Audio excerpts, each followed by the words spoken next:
Well, good morning. Welcome back to the Daily Bible Chapter. It is June the 11th of 2022, and today we are in 1 Samuel chapter 18.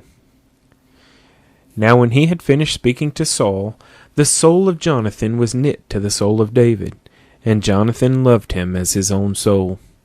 Saul took him that day and would not let him go home to his father's house any more. Then Jonathan and David made a covenant, because he loved him as his own soul.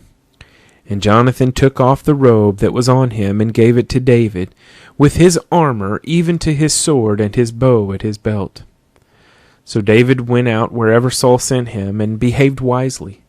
And Saul set him over the men of war, and he was accepted in the sight of all the people, and also in the sight of Saul's servants.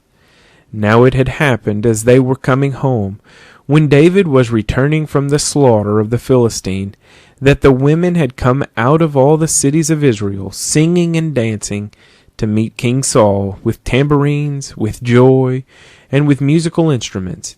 So the women sang as they danced, and said, Saul has slain his thousands, and David his 10,000s.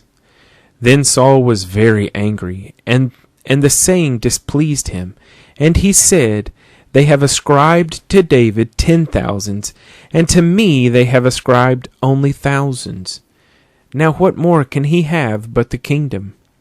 So Saul eyed David from that day forward. And it happened on the next day that the distressing spirit from God came upon Saul, and he prophesied inside the house. So David played music with his hand, as at other times, but there was a spear in Saul's hand.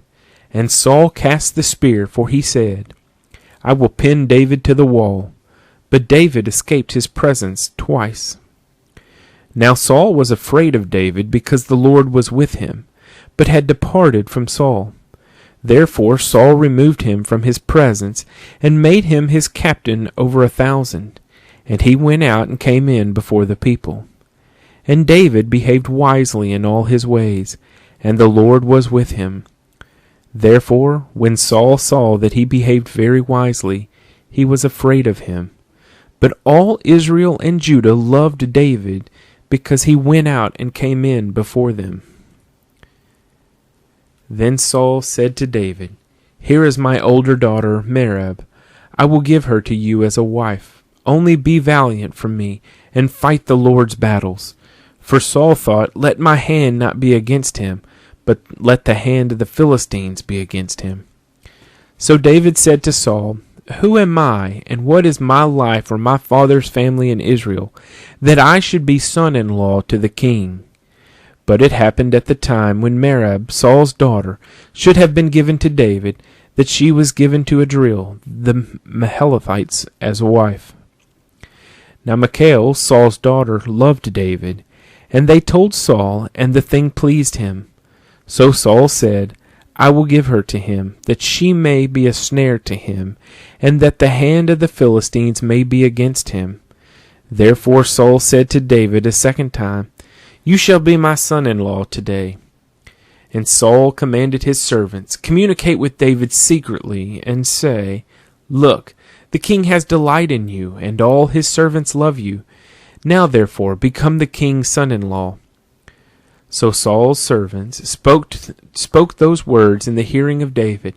And David said, Does it seem to you a light thing to be a king's son-in-law, seeing I am a poor and lightly esteemed man? And the servants of Saul told him, saying, In this manner David spoke. Then Saul said, Thus you shall say to David, The king does not desire any dowry but 100 foreskins of the Philistines, to take vengeance on the king's enemies. But Saul thought to make David fall by the hand of the Philistines. So when his servants told David these words, it pleased David well to become the king's son-in-law. Now the days had not expired. Therefore David arose and went, he and his men, and killed 200 men of the Philistines. And David brought their foreskins, and they gave them in full count to the king, that he might become the king's son-in-law. Then Saul gave him Michal, his daughter, as a wife. Thus Saul saw and knew that the Lord was with David, and that Michal, Saul's daughter, loved him. And Saul was still more afraid of David. So Saul became David's enemy continually. Then the princes of the Philistines went out to war, and so it was, whenever they went out, that David behaved more wisely than all the servants of Saul, so that his name became highly esteemed. 1 Samuel chapter 18.